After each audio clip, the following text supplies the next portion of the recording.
Welcome to Logo Legends, the premier podcast on teams, their branding, their logos, and their team identity throughout history. My name is Kasabe. I'll be your host for this podcast with new episodes every Thursday, and we'll also have the episodes available on my YouTube channel with visualizations. Just a quick little bit about me. I've been designing logos on the video game MLB The Show since about 2014. If you've happened to see some of my designs, you know that most of them are based off of real existing logos, but sometimes it is fun to design some of my own. Back when I was around 5 years old growing up in Minnesota, my family had a box or case of these Riddell mini helmets. It was just like a pocket-sized helmet that I had for each of the 32 teams for the NFL.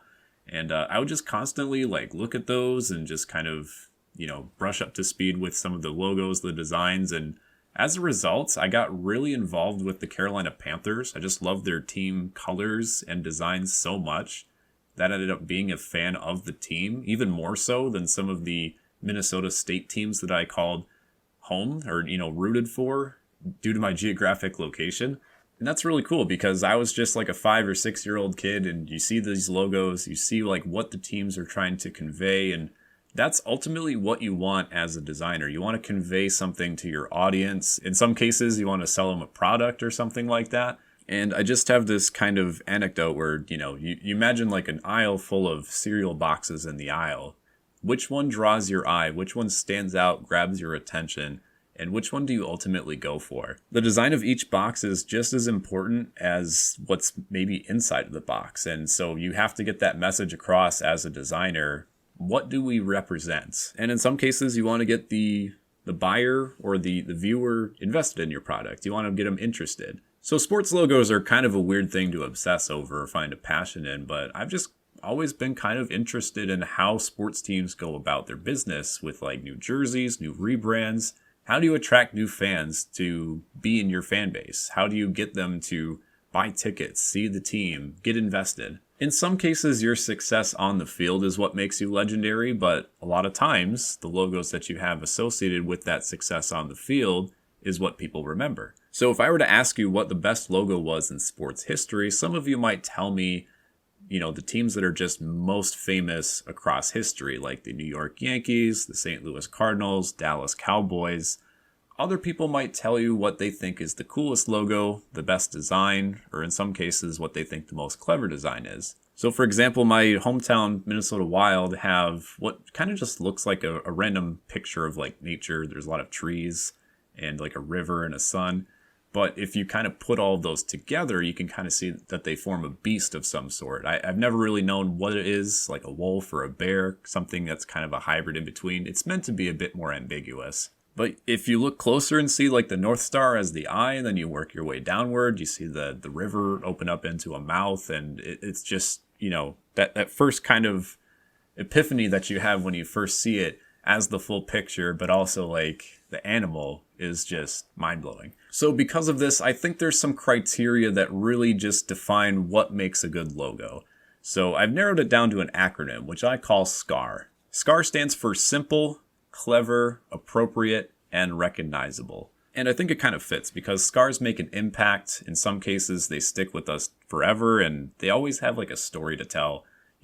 When I got my first scar, tripping over something and kind of busting open my chin as a child, I tell people about that because it is something that's still kind of visible. And, the same kind of metaphor applies to sports teams. If it's part of your identity, you want to talk to people about it. You want to share stories and, just kind of pass it down to the generations below you. So again, I'll kind of go through each of the criteria. The S is for simple. Your design must be simple. If it's too busy or convoluted, you've already lost your audience. It has to be something simple that kind of still grabs somebody's attention and they can recognize it if they were walking down the street. At the same time, though, your logo must be clever. You have to convey a message or an identity in a logo design, which can be hard to do. But there are some logos that can be simple and clever, and the prime example I always use is the Recycle logo.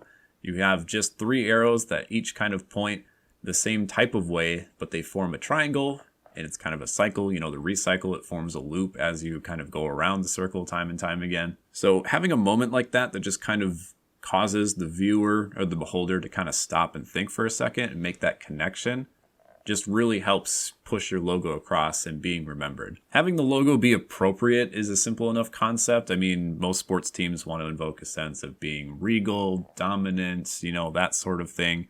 You can't have a championship team that has like Comic Sans as their font, or, kind of gives off the vibe of being passive or, not very fierce. So you have to make your team message known, but at the same time fit a wider general audience. You have to appeal to both the diehard fans and also the casuals who might just jump on the bandwagon at the end of the year. Lastly, the logo has to be recognizable. You want to make that impact with the guests, but you also have to kind of get those unfamiliar with your logo and still have them, even if they don't pay attention to sports, recognize it as a sports team. Having a logo be both simple and clever can help those unfamiliar, or those who don't pay much attention to sports, kind of commit it still to memory. For the first episode of this series, I wanted to talk about a logo that fits all of those criteria, and I had a Twitter poll that asked my followers what they thought the most clever logo was, which is one of the 4 criteria I had in that SCAR acronym, I suppose.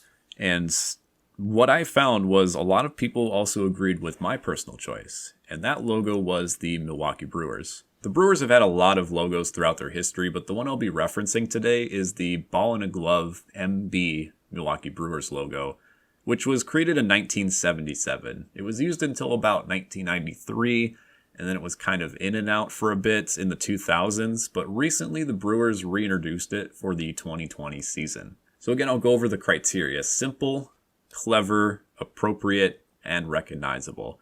And there's nothing more apt for a baseball team than having a ball inside of a baseball glove that also forms your team's initials. So back in 1977, the Brewers were looking to rebrand their team. At the time, they had a logo called the Barrel Man, which is an anthropomorphic beer keg, I suppose. A beer barrel with humanized features, I guess.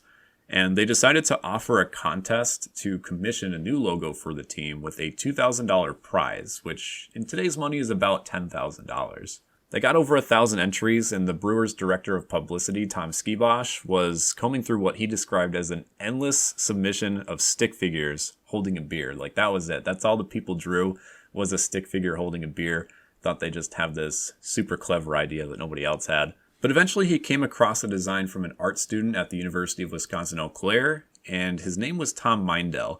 The design featured a lowercase m and a b forming a baseball glove, with the hole in the b forming a baseball set inside of the glove. The M part at the top kind of represented the fingers. The Brewers put it on the short list as a clear-cut favorite, and ultimately that was the winner. Amazingly though, there was a lot of a learning curve towards that introduction of the logo once the Brewers started to put it into effect. At the time, a lot of baseball logos were just simplistic letters or designs that had kind of carried over from like the early 20th century. And a lot of this was before the time of graphic design firms. As mentioned, this was a university student who had won a contest. They didn't hire out a company to do this because it just wasn't as lucrative as a business at the time. A lot of the Brewers thought the design looked like a paw that a dog would have or something like that.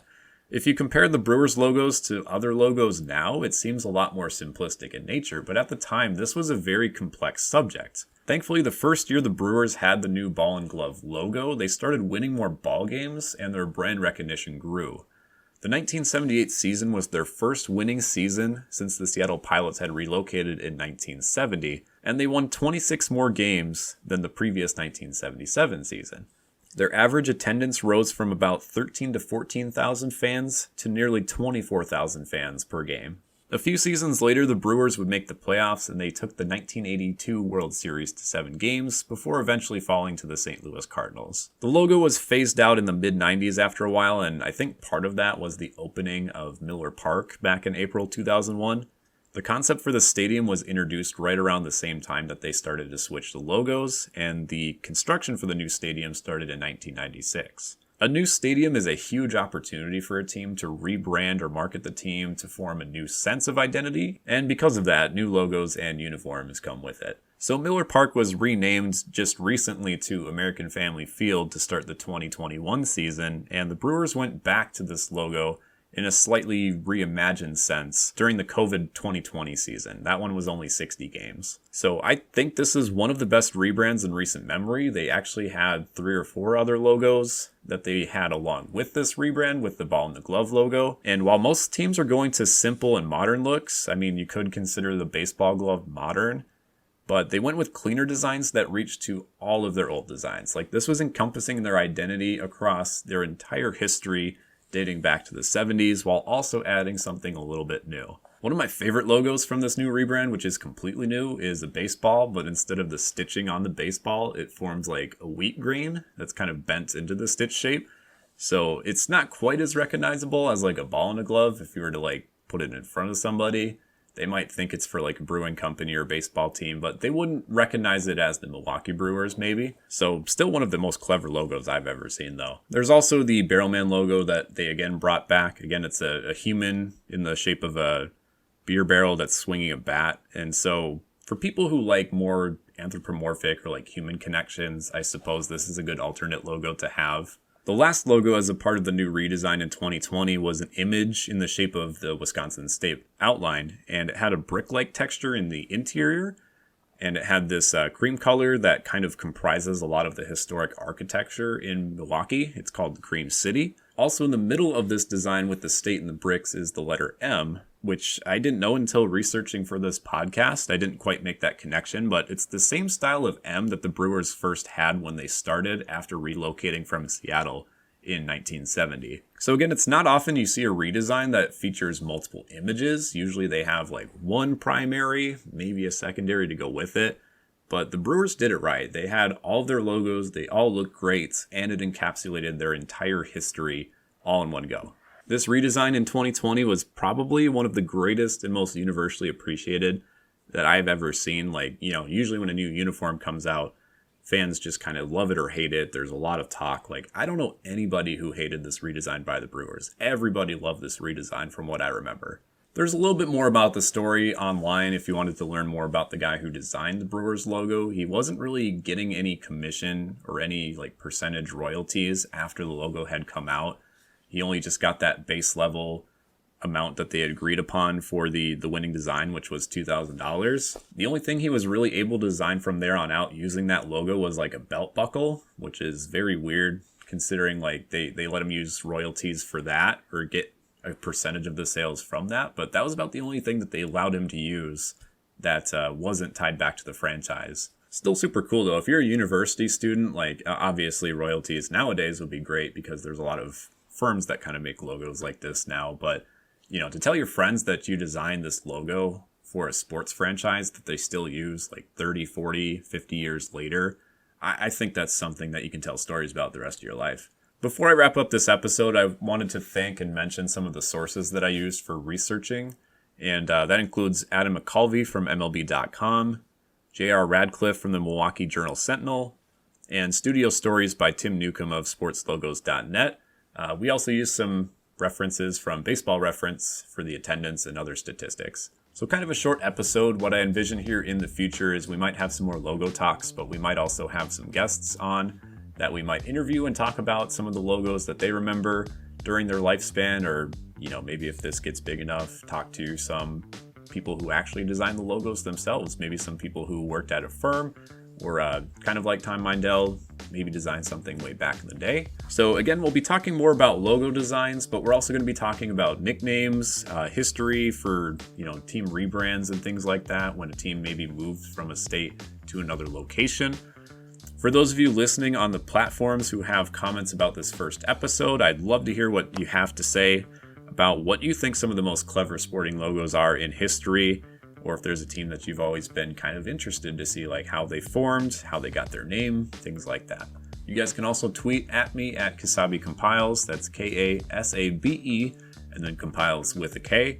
I'd be happy to hear any feedback that you had on this episode. Looking forward to creating more content for this, and I thank you for listening to Logo Legends or viewing on YouTube. So we'll see you next week, and take care for now.